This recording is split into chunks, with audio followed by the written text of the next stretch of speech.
من الشيطان الرجيم. بسم الله الرحمن الرحيم. قال هل علمتم ما فعلتم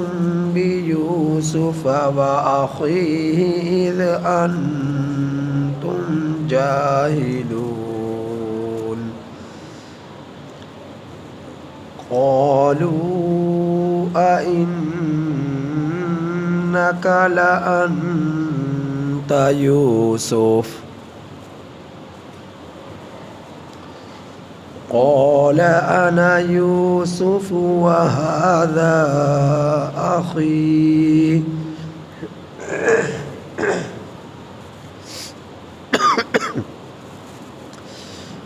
قد من الله علينا إنه من يتق ويصبر فإن الله لا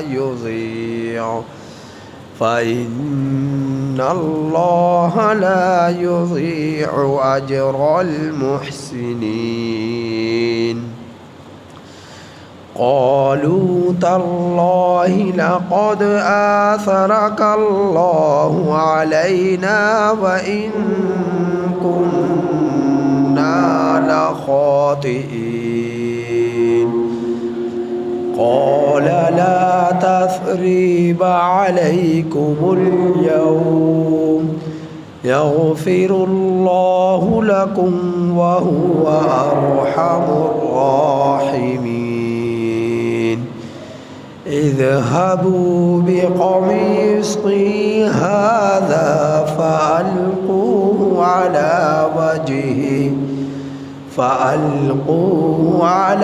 وجه أبي يأت بصيرا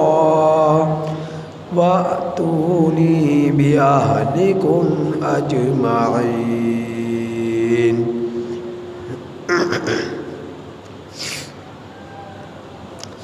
یہ سورہ یوسف کی آیت نمبر 99 تا 93 آپ حضرات کے سامنے تلاوت ہوئی۔ ان آیات کریمہ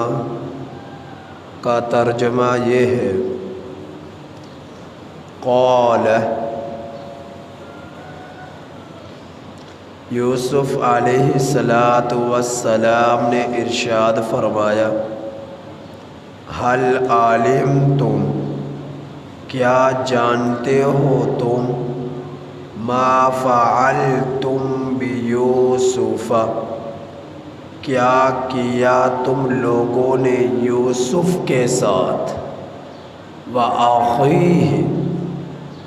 اور اس کے بھائی بنیامین کے ساتھ،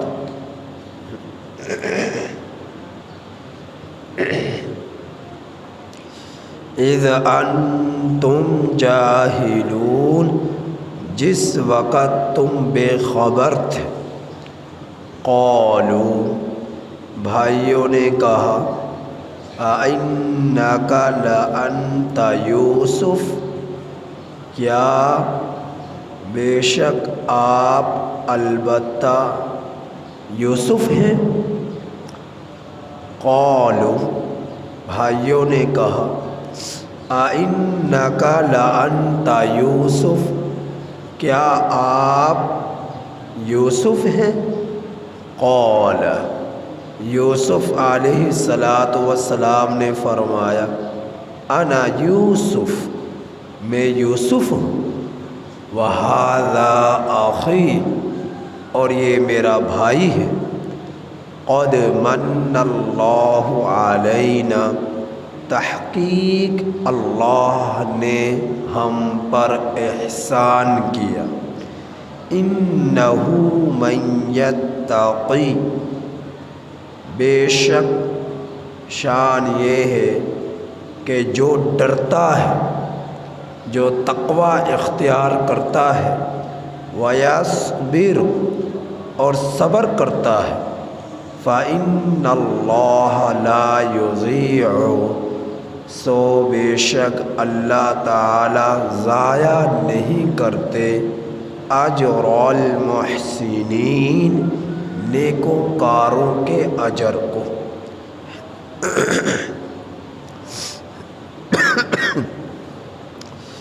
قالوا بھائیوں نے کہا، تاللہ اللہ کی قسم، لقد آثرک اللہ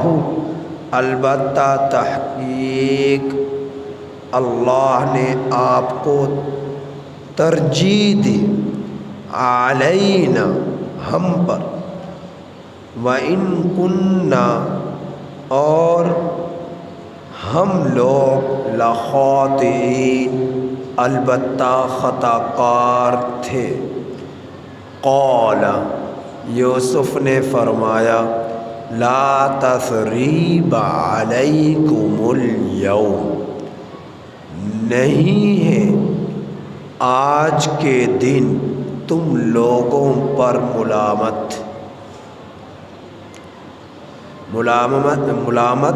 تم لوگوں پر آج کے دن نہیں ہے۔ یغفر اللہ لکم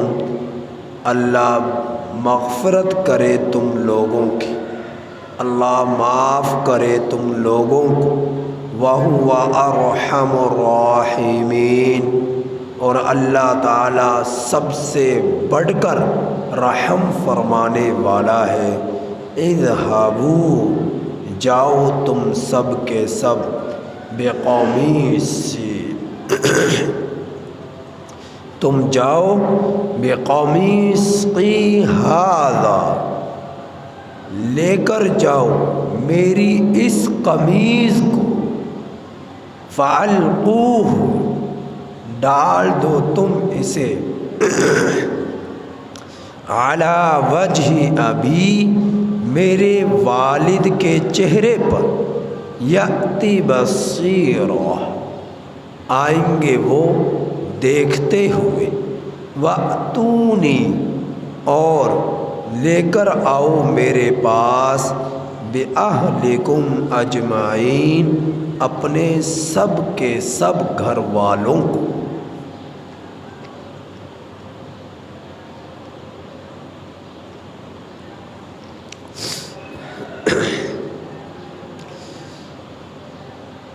قصہ یوسف علیہ السلام چل رہا تھا۔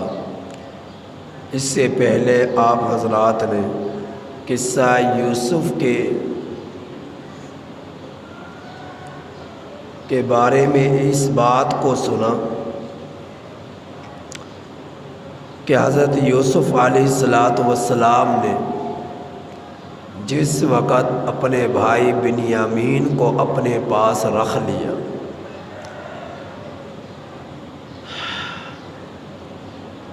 بھائیوں نے منتیں کی، یوسف علیہ السلام نے بنیامین کو نہیں جانے دیا۔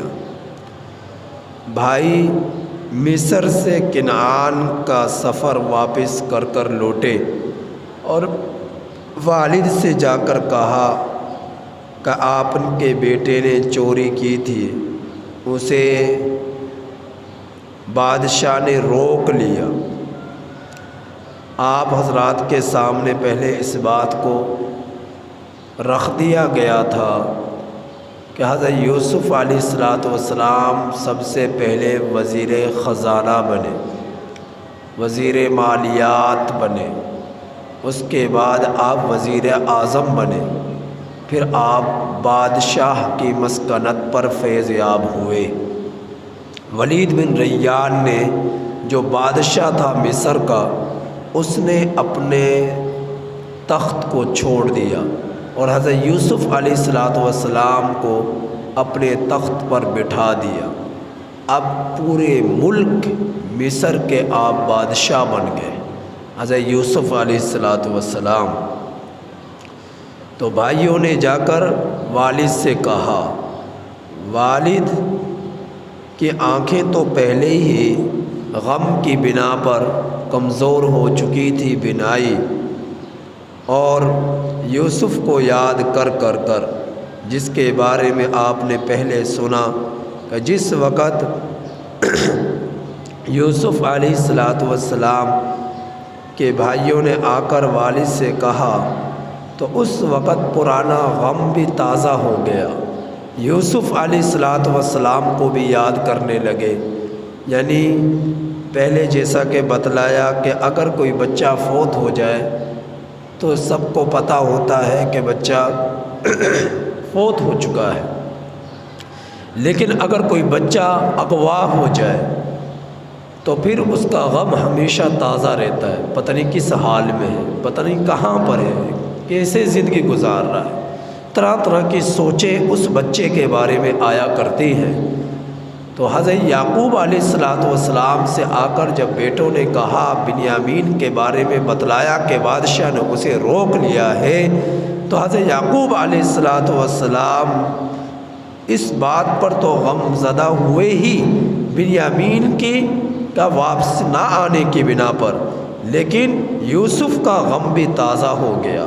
اور فرمانے لگے یا آسفا علی یوسف، اے افسوس یوسف پر۔ اور اللہ فرما رہے کہ کیفیت یہ تھی وَابْيَضَّتْ عَيْنَاهُ، آپ کی آنکھیں سفید ہو گئی، من الحزن، غم کی بنا پر، جیسا کہ بتلایا کہ آنکھوں کی پتلی جو ہے جو سیاہ ہے، جب بینائی کمزور اگر یہ سفید ہو جائے تو یہ بینائی کمزور ہو جاتی ہے، یعنی دکھائی نہیں دیتا، یہ آنکھوں کی کالی پتلی یہ سفید ہو گئی، ان سے دیکھتا ہے انسان، تو غم کی وجہ سے آنکھیں سفید ہو گئی۔ فَهُوَ قَضِيمٌ، اور سانس رکتا تھا، سانس گھٹتا تھا، سانس رکتا تھا، اس قدر غمگین تھے یعقوب علیہ السلام۔ کہنے لگے اللہ کی قسم، بیٹوں نے کہا اللہ کی قسم، تفتع، نہیں تو ٹلتا، تذکر یوسف، یوسف کو یاد تذکرہ کرتے ہوئے، حتی تکون حرازا، یہاں تک کہ آپ گھل ہی جائیں گے، او تکون من الہالکین، یا آپ ہلاک ہونے والوں میں سے ہو جائیں گے۔ گھلنا جس طرح نمک پانی میں ڈال دیا جائے تو پانی میں نمک گھل جاتا ہے، اس طرح فرمایا کہ آپ تو گھل جائیں گے، آپ تو کمزور ہو جائیں گے اور آپ ہلاک ہونے والوں میں سے ہو جائیں گے۔ یعقوب علیہ السلام نے فرمایا انما اشکو بثی، بے شک میں اپنے اس غم کی پریشانی کی شکایت کروں گا، وحزنی، اور اپنے غم کی، الی اللہ، اللہ سے، واعلم من اللہ، اور میں خوب جانتا ہوں اللہ کی طرف سے وہ کچھ، ما لا تعلمون، جو تم لوگ نہیں جانتے۔ یا بنی اذهبوا، اے میرے بیٹو جاؤ تم، فتحسسوا من یوسف واخیہ، اور تلاش کرو یوسف کو اور اس کے بھائی بنیامین کو، ولا تیأسوا،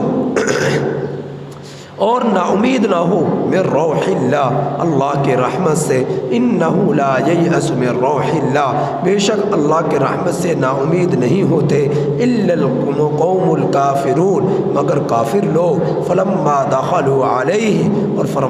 فرمایا ہدایت جاری کی، جس وقت تم داخل ہو شہر میں، قالو،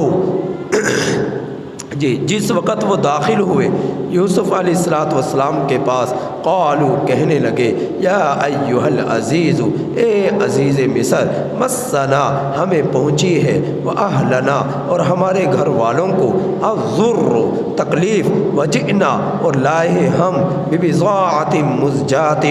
کھوٹا سرمایہ، فاوفنا الکیل، سو ہمیں تو پورا پورا کیل دے، وتصدق علینا، اور ہم پر صدقہ کر، ان اللہ یجزی المتصدقین، بے شک اللہ تعالیٰ صدقہ کرنے والوں کو جزا دیتا ہے۔ قال، یوسف علیہ السلام نے فرمایا، هل علمتم، اب ان کی بے چارگی کو دیکھا، ان کی تنگ دستی کو دیکھا، ان کی فقیری کو دیکھا، ان کے جو ہے مرجھائی ہوئی آنکھوں کو دیکھا، آپ زبان کی عاجزی کو دیکھا، انکساری کو دیکھا، کہ ایک وقت ایک زمانہ تھا کہ جب انہوں نے مجھے کنویں میں ڈالا، میں ان سے منتیں کرتا رہا کہ تم مجھے یہاں تنہا چھوڑ کر نہ جاؤ، مجھے ساتھ لے کر چلو، اگر تمہارے ساتھ مجھے میرا باپ نہ دیکھ پائے گا، میرا والد نہ پائے گا تو وہ بہت غمگین ہو جائے گا، پریشان ہو جائے گا، تم مجھے ساتھ لے کر چلو۔ میں تمہاری منتیں کرتا رہا، سماجتیں کرتا رہا، تم نے میری ایک نہ سنی اور تم مجھے تنہا ایک ویران کنویں کی گہرائی میں پھینک کر چلے گئے اور آج تمہاری حالت یہ ہے کہ تمہارے بھوک ستا رہی ہے اور تمہیں پیاس ستا رہی ہے اور تم گلے اناج کی فکر میں 8-10 دن کا سفر کر کر آئے ہو۔ یہ بیچارگی جب یوسف علیہ السلام نے دیکھی تو یہ باتیں ان سے کی اور کرنے کے بعد وہ کہنے لگے حل علمتم، حضرت یوسف علیہ السلام نے بھائیوں سے کہا کیا تم جانتے ہو یوسف کے بارے میں وأخیہ، اور اس کے بھائی کے بارے میں۔ جب یہ بات کہی یوسف علیہ السلام نے تو بھائیوں نے غور کیا کہ کہیں یہ یوسف تو نہیں، غور سے دیکھنے لگے، یہاں تک کہ جب یوسف کا تصور کر کے غور سے دیکھا تو بھائی میں وہ نشانیاں پا لی اور بھائی کو پہچان لیا تو کہنے لگے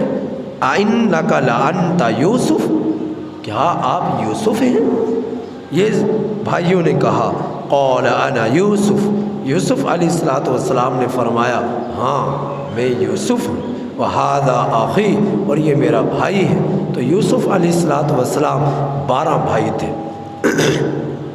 12 بھائی تھے، یوسف علیہ السلام اور یہ بنیامین علیہ السلام، یہ دونوں حضرت یعقوب علیہ السلام کی ایک بیوی سے تھے، دونوں سگے بھائی تھے۔ باقی 10 بھائی مختلف بیویوں سے تھے تو یوسف علیہ السلام نے اس لیے فرمایا کیونکہ ایک عورت کے وجود سے جنم لینے والے تھے، سگے بھائی تھے باپ اور والدہ کی طرف سے، تو اس لیے فرمایا کہ میں یوسف ہوں اور یہ میرا بھائی ہے۔ قد من اللہ علینا، تحقیق اللہ نے ہم پر احسان کیا، انہ من یتق ویصبر، کہ اللہ نے کنویں سے آزادی دی اور مصر کے ایک وزیر اعظم کے محل میں پہنچ گئے اور وہاں سے آپ کو اللہ نے تخت شاہی پر بٹھا دیا، تو بڑے انعامات سے نوازا، اقتدار سے نوازا، عزت سے نوازا، تو فرمایا کہ اللہ نے ہم پر احسان کیا، انہ من یتق ویصبر، بے شک جو ڈرتا ہے اور صبر کرتا ہے، تقوی اختیار کرتا ہے۔ تقوی یہ ہے کہ جن چیزوں سے اللہ نے منع کیا ان چیزوں سے اپنے آپ کو روک لینا، شرعی حدود میں رہتے ہوئے شریعت کے خلاف کسی کام کو نہ کرنا، اس کام کو کرنا جو اللہ نے تمہیں حکم دیا، جو نبی نے تمہیں حکم دیا، جو صحابہ نے تمہیں عمل کر کر دکھلایا، اس کام پر تم نے عمل کرنا۔ تقوی یہ ہے منہیات سے رک جانا اور جو ہے جائز امور پر عمل کر لینا، یہ تقوی ہے۔ ویصبر، اور صبر اختیار کرنا، غم پر، پریشانیوں پر، تکالیف پر، نقصانات پر تم صبر اختیار کرنا۔ تو حضرت یوسف علیہ السلام نے فرمایا کہ جو شخص تقوی اختیار کرتا ہے اور صبر اختیار کرتا ہے، جیسا کہ حضرت یوسف علیہ السلام نے تقوی اختیار کیا کہ زلیخا نے آپ کو پھسلایا، آپ جو ہے گناہ کے تمام اسباب کے پیدا ہو جانے کے باوجود گناہ میں مبتلا نہ ہوئے اور جو ہے بے حیائی میں مبتلا نہ ہوئے، کیونکہ اپنے رب کا ڈر آپ کے دل میں موجود تھا، آپ نے تقوی اختیار کیا اور جو ہے ویصبر، صبر اختیار کیا۔ بھائیوں کی طرف سے پہنچنے والی تکالیف پر کہ کنویں میں ڈال دیے گئے، آپ نے صبر کیا، لوگوں کے ہاتھوں فروخت ہوئے، آپ نے صبر کیا اور آپ نے گناہ سے بچ کر، گناہ پر عمل نہ کر کر صبر کیا، پھر آپ قید خانے میں چلے گئے، وہاں پر جا کر آپ نے صبر کیا۔ تو یوں صبر تم اختیار کرو، گناہ شیطان تمہیں گناہ کی طرف دعوت دے، تم نے گناہ نہیں کرنا، تمہارے اوپر مصائب آ جائے، پریشانیاں آ جائے، غم آ جائے، تو یوسف علیہ السلام کے غم کو تم دیکھ لو کہ وہ جو ہے کس قدر غمگین تھے، کس قدر ان پر مصیبت کے پہاڑ جو ہے ڈھائے گئے، لیکن اس کے باوجود اپنے رب کی حمد کو نہ چھوڑا، اپنے رب کے شکر بجا لانے کو نہ چھوڑا۔ تو تمہیں چاہے تو کاروباری نقصان ہو اور گھریلو پریشانیاں ہوں، جو ہے کسی بھی اعتبار سے تکلیف ہو، حادثاتی پریشانیاں ہو، ہر اعتبار سے تم اللہ کے لیے اس پر صبر اختیار کرنا اور تقوی اختیار کرنا۔ فَإِنَّ اللَّهَ لَا يُضِيعُ أَجْرَ الْمُحْسِنِينَ۔ تو حضرت یوسف علیہ السلام نے فرمایا بے شک اللہ تعالیٰ نیکوکاروں کے اجر کو ضائع نہیں کرتا۔ قالوا، اب بھائی کہنے لگے، تاللہ، اللہ کی قسم، پہلے بتلا چکا کہ تاللہ، اللہ کی قسم، باللہ، اللہ کی قسم، واللہ، اللہ کی قسم، یہ تا، یہ با، یہ وا، یہ قسم کے طور پر استعمال ہوتے ہیں۔ تو بھائیوں نے قسم کھا کر کہا اللہ کی قسم، لقد آثرک اللہ علینا، البتہ تحقیق اللہ نے ہم پر تجھے ترجیح دی، کہ اللہ نے تمہیں یہ مقام دیا، تمہیں عظمت دی، تمہیں یہ رفعت دی، یا اللہ نے ہم پر آپ کو ترجیح دی۔ اور وہ خواب سچا ہونے والا تھا جس کو ہم نے سنا تھا اپنے والد کی زبانی۔ اور وہ خواب کیا تھا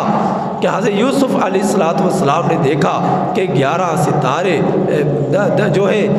یوسف علیہ السلام نے دیکھا کہ ستارے، چاند اور سورج اور 11 ستارے یہ آپ کو سجدہ کر رہے، یا آپ کو سجدہ کر رہے۔ تو 11 ستارے آپ کے 11 بھائی تھے بنیامین سمیت، اور چاند اور سورج سے مراد آپ کے والدین تھے، تو جنہوں نے آپ کو سجدہ کیا۔ پہلے زمانے میں، پہلی امتوں میں سجدہ تعظیمی کی اجازت تھی، اس زمانے میں سجدہ تعظیمی کی اجازت نہیں ہے، اس شریعت میں سجدہ تعظیمی کی اجازت نہیں ہے، لیکن گزشتہ شریعتوں میں سجدہ تعظیمی کی اجازت تھی۔ تو حضرت یوسف علیہ السلام کا یہ خواب سچا ہونے والا تھا، تو بھائیوں نے حسد کیا، اس خواب کو سچا ہونے سے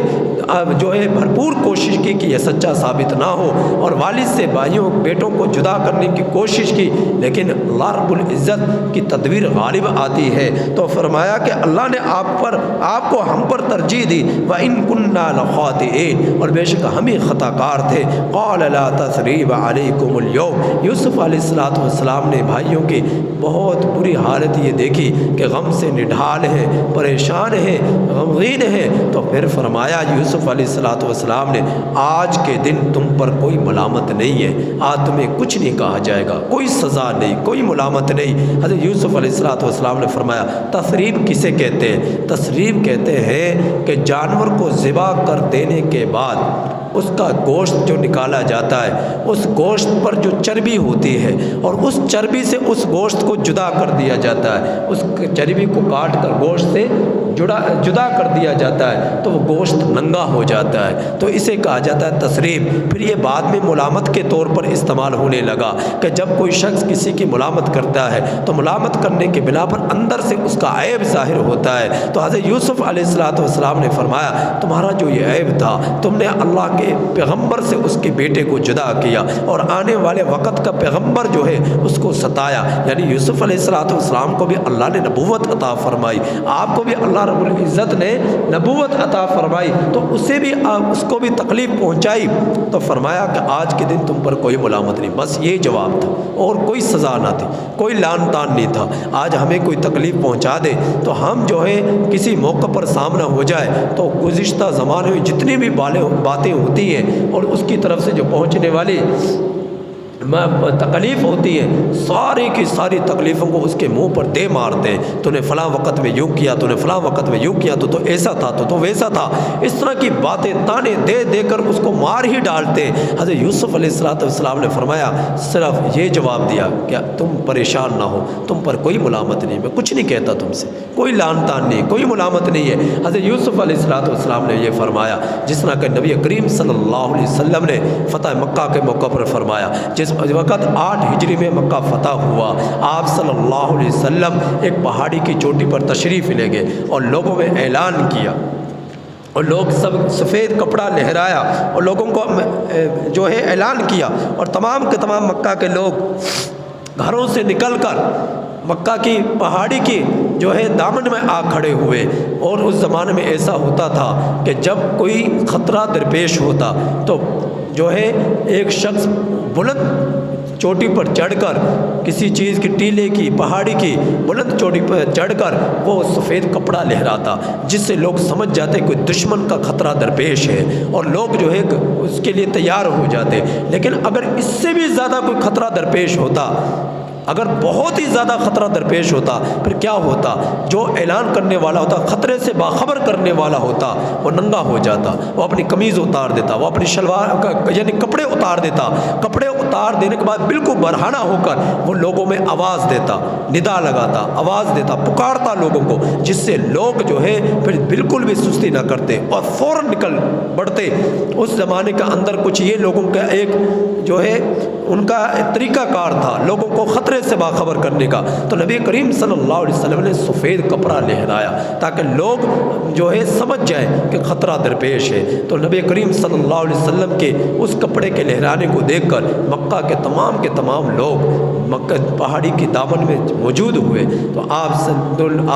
لوگ پریشان ہونے لگے کہ آج کوئی نہیں بچ پائے گا۔ نبی کریم صلی اللہ علیہ وسلم چونکہ مکہ کو فتح کر چکے تھے، اسلام غالب آ چکا تھا اور ہر طرف اسلام کے چرچے تھے، تو آپ صلی اللہ علیہ وسلم نے ان بدبختوں کو جنہوں نے نبی کریم صلی اللہ علیہ وسلم کی بیٹی کو اونٹ سے نیچے گرا کر جو ہے جبکہ وہ حاملہ تھی ان کا بچہ ضائع ہو گیا اور حضرت زینب رضی اللہ تعالیٰ عنہ شہید ہو گئی، آپ صلی اللہ علیہ وسلم نے اسے بھی معاف کیا۔ اکرمہ ابو جہل کا بیٹا تھا، اکرمہ کی بیوی آئی، اس نے کہا کہ اے اللہ کا رسول صلی اللہ علیہ وسلم میرے خامند کو بھی معاف کیجئے۔ آپ صلی اللہ علیہ وسلم نے فرمایا ہاں اس کو بھی معاف کر دیا گیا، جبکہ آپ جو ہے اکرمہ ابو جہل کا جو بیٹا تھا، ابو جہل کا غزوہ بدر میں قتل ہو جانے کے بعد ہر کام میں مسلمانوں کو تکلیف پہنچانے کے اعتبار سے پیش رہتا تھا اکرمہ، نبی کریم صلی اللہ علیہ وسلم نے اسے بھی معاف کر دیا۔ بیوی نے کہا کہ اے اللہ کے رسول صلی اللہ علیہ وسلم کوئی نشانی دیجئے، میرا خاوند یقین نہیں کرے گا۔ آپ صلی اللہ علیہ وسلم نے اپنا سیاہ عمامہ اتار کر ان کی بیوی کو دیا اور وہ لے کر گئی، اور اس وقت جو ہے جدہ میں وہاں اس زمانے میں جدہ کے قریب ایک جو ہے سمندر کا کنارہ تھا، لوگ وہاں پر کشتی میں سوار ہو کر جو ہے سفر کیا کرتے، اور جو اکرمہ جو ہے مکہ سے بھاگ کر کشتی میں سوار ہو کر وہ درمیانی سمندر میں پہنچا، اور وہاں پر جو ہے طوفان آیا۔ طوفان جب آیا تو وہاں پر انہوں اپنے معبودان باطلہ کو پکارنے لگے، لات کو پکارا، عزا کی قسم دی، لات کی قسم دی، منات کی قسم دی، حبل کی قسم دی، قسم دے کر کہا کہ ہمیں بچاؤ اس طوفان سے، ہمیں بچاؤ غرق ہونے سے، لیکن کسی کی کوئی مدد نہ آئی۔ ان کے اندر مدد کرنے کی کوئی طاقت صلاحیت ہوتی تو وہ مدد کرتے۔ پھر انہوں نے اللہ کے رسول صلی اللہ علیہ وسلم کے رب کو پکارا، یعنی محمد رسول اللہ رب کی قسم ہمیں بچائیے۔ اللہ کو پکارنے والے ہوئے، اللہ کے لیے خالص دین کو کرنے والے ہوئے تو وہ طوفان تھم گیا اور انہیں یقین آ گیا، انہوں نے وہ ایمان لے آئے اور پھر واپس مکہ کی طرف روانہ ہوئے، اور پھر کشتی کو کنارے پر لگایا، دیکھا کہ بیوی ہاتھ میں لیے کچھ چیز کو موجود ہے اور دیکھ رہی ہے، تو جو اکرمہ جو تھے انہوں نے آ کر پوچھا تو بیوی نے سارا معاملہ بتلایا اور نشانی کے طور پر عمامہ پیش کر دیا۔ یقین آ گیا کہ اللہ کے رسول صلی اللہ علیہ وسلم نے مجھے معاف کر دیا۔ تو دیکھیں اللہ کے رسول صلی اللہ علیہ وسلم نے انہیں معاف کیا، اور فتح مکہ کے موقع پر پھر حضرت حمزہ رضی اللہ تعالیٰ عنہ جن کو شہید کیا آپ کے ناک کاٹ دیے گئے، آپ کا کلیجہ چبایا گیا اور آپ کے جسم کے ٹکڑے کر دیے گئے، اس قدر بے دردی سے آپ کو شہید کیا وحشی نے، تو حضرت نبی کریم صلی اللہ علیہ وسلم نے اسے بھی معاف کر دیا۔ فتح مکہ کے موقع پر ان سب کے لیے اعلانات ہوئے، اور اس وقت اللہ رب العزت کے پیغمبر نے فرمایا کہ میں آج تمہارے لیے وہی بات کہوں گا جو یوسف علیہ السلام نے اپنے بھائیوں سے کہی کہ آج کے دن تم پر کوئی ملامت نہیں ہے، لا تثریب علیکم اليوم، آج کے دن تم پر کوئی ملامت نہیں ہے، اور آپ صلی اللہ علیہ وسلم نے معافی کے عام اعلانات کر دیے سب کے لیے۔ تو یوسف علیہ السلام کے اس جملے کو دہرایا، لا تثریب علیکم اليوم یغفر اللہ لکم، تو یوسف علیہ السلام نے فرمایا اللہ تمہیں معاف کرے، وہو ارحم الراحمین، اور اللہ تعالیٰ سب سے بڑھ کر معاف کرنے والا ہے۔ اللہ تمہیں معاف کرے والد کو جو تم نے ایذا پہنچائی اس پر، اللہ تمہیں معاف کرے والد سے جو بیٹے کو جدا کیا اس پر، اللہ تمہیں معاف کرے جو تم نے کنویں میں ایک بچے کے ساتھ ظلم کیا، اسے تنہا کنویں میں چھوڑ کر، جس بات پر اللہ تمہیں تمہیں معاف کرے، اللہ تمہیں معاف کرے جو چند ٹکوں کے خاطر تم نے جو ہے اللہ کے پیغمبر کے بیٹے کو اس کو بیچ ڈالا، فروخت کر ڈالا قافلے والوں کے ہاتھ۔ تو ان تمام پہنچائے جانے والی تکالیف اور ایذاؤں پر اللہ رب العزت تمہیں معاف کرے، اور اللہ تعالیٰ سب سے بڑھ کر معاف کرنے والا ہے۔ تو حضرت یوسف علیہ السلام کے بھائیوں کا یہ تیسرا سفر تھا۔ پہلا سفر وہ تھا جب بھوک سے نڈھال تھے اور غلہ لینے کے لیے گئے تو غلہ لے کر آئے، اور پھر دوسرا سفر وہ تھا جب بنیامین کو بھی ساتھ لے کر گئے، پھر تیسرا سفر وہ تھا جب باپ نے کہا کہ لے کر آؤ تم بنیامین کو اور تم جاؤ دوبارہ۔ تیسرے سفر کے بعد وہ بھائی واپس، حضرت یوسف علیہ السلام کا تعارف ہوا۔ یوسف علیہ السلام کو تیسرے سفر میں پہچان لیا کہ یوسف کون ہے، پہچان کے یہی ہمارے حقیقی بھائی ہے۔ تو اس تیسرے سفر کی یہ گفتگو ہو رہی ہے۔ تو حضرت یوسف علیہ السلام نے بھائیوں کو اپنا کرتا اتار کر دیا، اپنی قمیض اتار کر دی، اور فرمایا کہ یہ لے جاؤ اور والد کے آنکھوں پر ڈالنا۔ وہ ان کی آنکھیں جو بینائی جو کمزور ہو چکی ہے، اللہ رب العزت اس کمزوری کو دور فرما دیں گے، اور والد دیکھتے ہوئے آئیں گے، بینائی تیز ہو جائے گی۔ اذهبوا بقمیصی، جاؤ تم میرا یہ کرتا لے کر، ھذا فالقوہ، اور ڈالو تم اسے، علی وجہ ابی، میرے والد کے چہرے پر، یاتی بصیرا، وہ دیکھتے ہوئے آئیں گے۔ یعنی اب چوتھے سفر پر والد آئیں گے، چوتھے سفر پر بیٹے بھی آئیں گے، والد بھی آئیں گے۔ 3 سفر اس سے پہلے صرف بیٹوں نے کیے، اب چوتھے سفر میں والد بھی آئے گا۔ تو والد کی پہچان لے گا کرتے کو دیکھ کر، کرتے کے خوشبو کو سونگھ کر کہ یوسف علیہ السلام زندہ ہے، وہ حیات ہے، اور یقین کر لیں گے بیٹوں پر، اور بیٹوں کے ساتھ پھر وہ آئیں گے۔ اب وہ خواب سچا ہونے والا تھا اس چوتھے سفر میں کہ 11 ستارے اور چاند اور سورج حضرت یوسف علیہ السلام کو سجدہ کریں گے، وہ خواب سچا ہونے والا تھا۔ تو فرمایا کہ والد دیکھتا ہوا آئے گا، وَأْتُونِي بِأَهْلِكُمْ أَجْمَعِينَ، اے میرے بھائیو تم سب کے سب جاؤ اور سارے خاندان کو ساتھ لے کر آؤ۔ سارا خاندان ساتھ آئے۔ تو یوسف علیہ السلام کا خاندان، جیسا کہ پہلے بتلایا، یعقوب علیہ السلام کے بیٹے، پوتے، پڑ پوتے، اس سب کو ملا کر تقریباً 300 کے قریبی افراد بنتے تھے۔ 290 سے اوپر پورا کا پورا ایک قبیلہ تھا، بستی تھی، اس پورا کا پورا 300 افراد بہت ہوتے، تو یہ سارا کا سارا خاندان انہوں نے آنا تھا۔ یوسف علیہ السلام نے فرمایا تم سب گھر والوں کو لے کر آؤ، سارے خاندان کو لے کر آؤ۔ اب یہاں تک اللہ رب العزت نے بیان فرمایا حضرت یوسف اور بھائیوں کے درمیان جو مکالمہ ہوا اور جو خوشخبری ملنے والی تھی یعقوب علیہ السلام کو، اس کے بارے میں اللہ رب العزت نے بیان فرمایا۔ آگے کیا ہوا انشاءاللہ اس کا بیان کل ہوگا۔ اللہ پاک سے دعا ہے کہ اللہ تعالیٰ ہمیں ان آیات کریمہ کی کامل سمجھ نصیب فرمائے۔